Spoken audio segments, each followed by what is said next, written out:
Alors, exemple de ratio.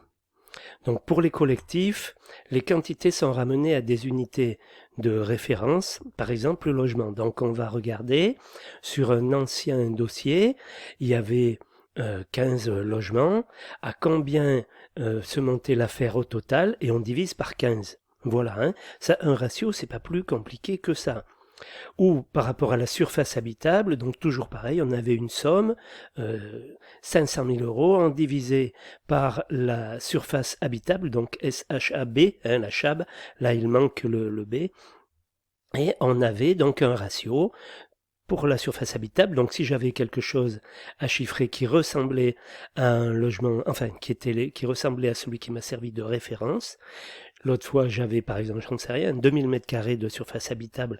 Là, j'ai 2500 m². Ben, si la surface habitable, j'arrivais à un ratio de 1600 euros, ben, je multiplie par 2500 et j'ai une estimation, comme ça, du projet sur lequel je vais travailler. Voilà, où ça me permet de vérifier que mon étude est bonne. Voilà, à quoi ça sert.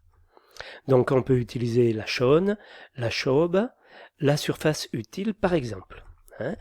Pour des immeubles de bureaux, donc là c'est pas tout à fait pareil, on va utiliser la chaune parce que c'est plus parlant, ou la chaube, ou la surface utile. Donc voilà, toujours pareil, j'ai 5000 m², 8000 m² de bureau.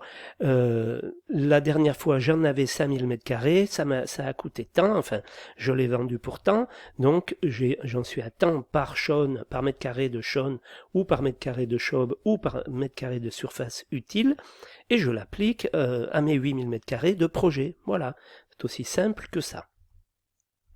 Pour du bâtiment industriel, pareil, chaune, chaube, surface utile.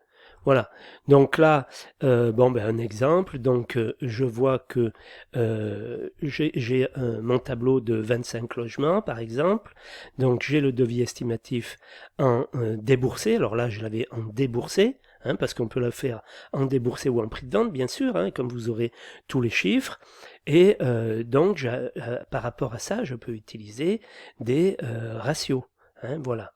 Donc, par rapport à ce que j'ai là, sous-sol, donc j'ai rez-de-chaussée 475 m² de surface habitable, le premier étage 360 m², de surface utile 468 m², 4 F3, 2 F4 par exemple au premier étage. Voilà, donc afin de conserver l'essentiel de cette affaire et de pouvoir comparer les quantités prévues avec les quantités réellement mises en œuvre, on établit un tableau de ratio qui reprendra les coordonnées de l'opération, nom, lieu, date de l'étude, valeur des prix, étude en déboursé sec ou en prix de vente hors taxe, ou toute taxe d'ailleurs, les renseignements concernant la construction, est-ce qu'il y a un sous-sol, la taille du rez-de-chaussée, le nombre de niveaux, enfin la surface du rez-de-chaussée, le nombre de niveaux, la surface habitable, la surface utile par exemple de chaque niveau, le type des logements, les éléments quantitatifs de l'étude,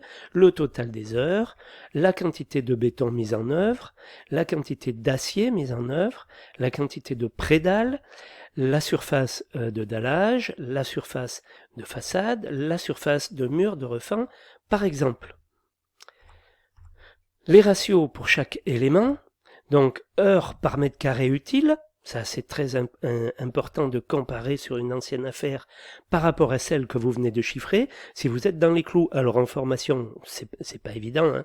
Vous verrez que dans le travail, on s'en sert beaucoup de ces ratios-là, hein. Mètre cube de béton par mètre carré utile, ça on s'en sert aussi, hein. Kilo d'acier, kilo d'armature par mètre carré utile, tout ça, ça vous paraît empirique, mais c'est comme ça que ça se passe, c'est avec ça qu'on a des points de repère. Mètre carré de prédale par mètre carré utile, ou mètre carré de façade par mètre carré utile, ou mètre carré de refend par mètre carré utile, heure par mètre cube de béton, ça c'est vachement important, heure par mètre cube de béton. Pour un projet par exemple de logement, on sait qu'on est entre 5 et 9 heures au total par mètre cube de béton, la quantité totale de béton. Les kilos d'armature par mètre cube de béton, ça c'est une indication plus pour vérifier aussi votre étude.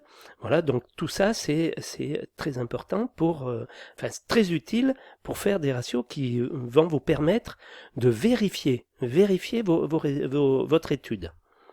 Les éléments estimatifs de l'étude, le montant des déboursés secs, le montant de l'installation de chantier, le montant des frais de chantier, en faisant ressortir pour chaque poste son importance en pourcentage.